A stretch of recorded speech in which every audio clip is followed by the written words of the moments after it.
How Anansi brought stories to the world.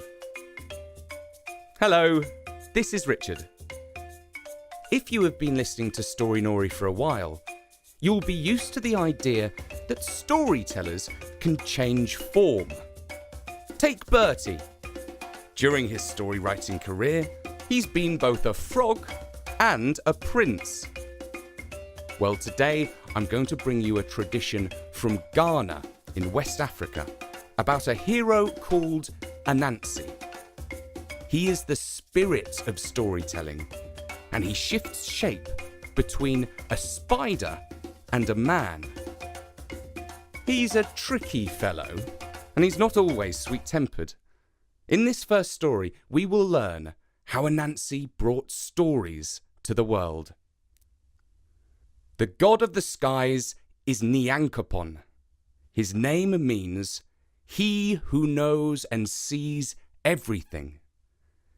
His right eye is the sun, which he opens during the day, and his left eye is the moon, which he opens during the night.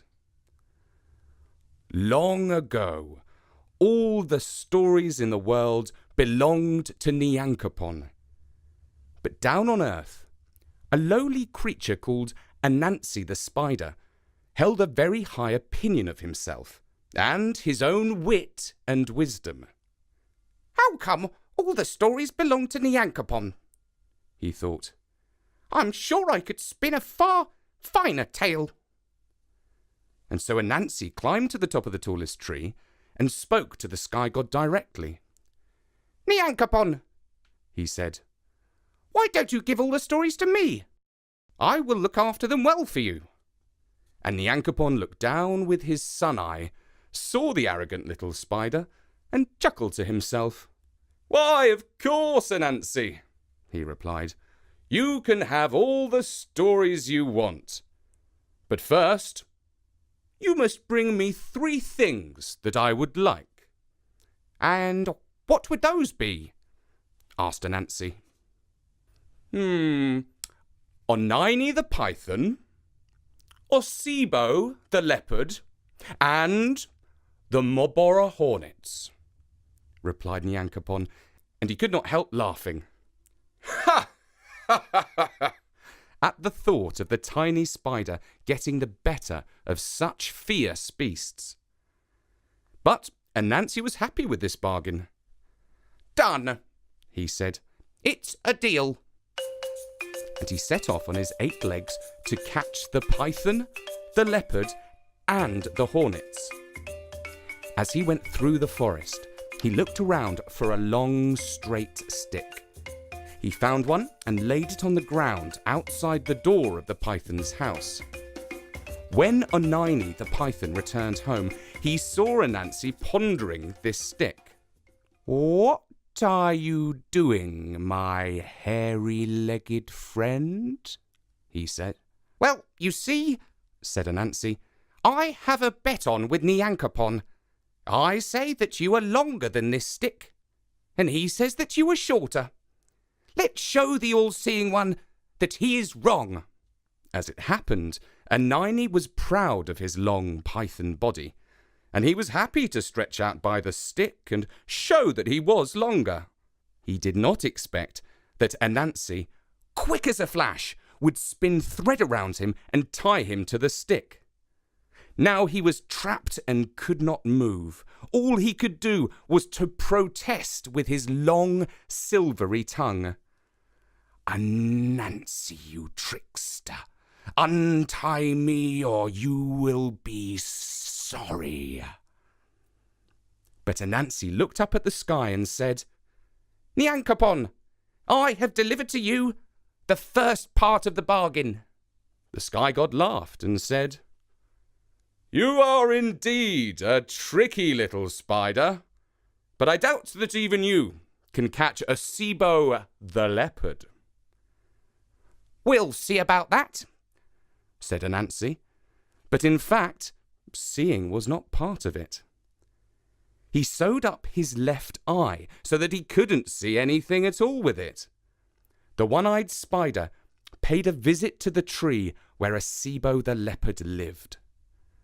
the big spotted cat dangled a powerful paw down from the branch he was using as a couch and said, "Anansi, my wily little fellow, what happened to your eye?"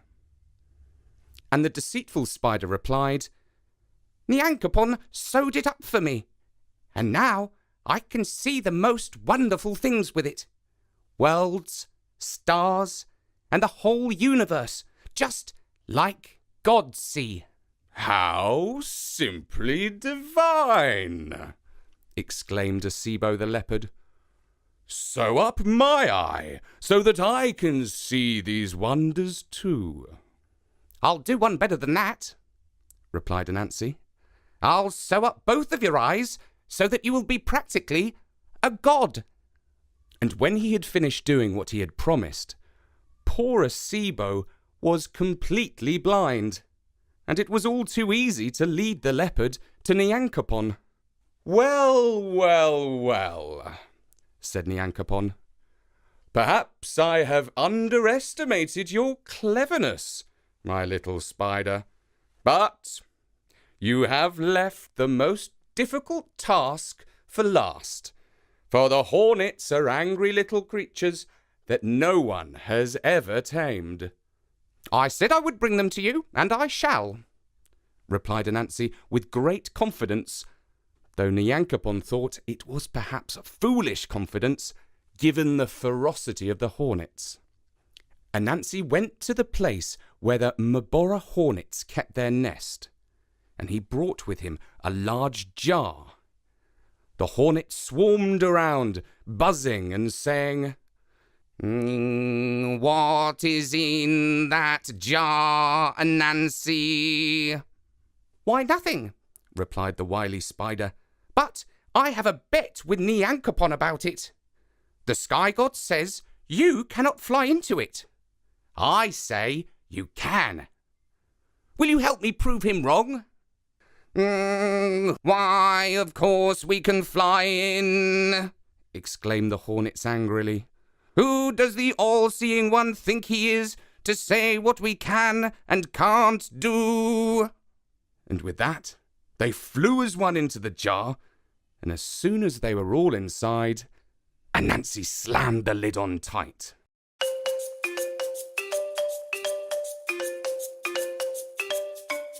Now, when Anansi brought the jar of Mbora hornets to Nyankopon, the sky god was truly impressed with the little spider's successful trickery. "Who would have thought that such a small and insignificant little creature could capture great beasts?" he said. "Truly, Anansi, you deserve the stories of the world, for you have proved yourself to be the smartest animal on Earth." And that is how Anansi the spider got all the stories in the world. Or at least all the stories in Ghana, because so much of their folklore is about him. He has travelled to the Caribbean too, and his stories of trickery have influenced Brer Rabbit in the southern states of the USA. As you will hear, he sometimes takes on a human form. It's not clear how or why he shifts from being a spider to being a man, but his tricky personality always stays with him.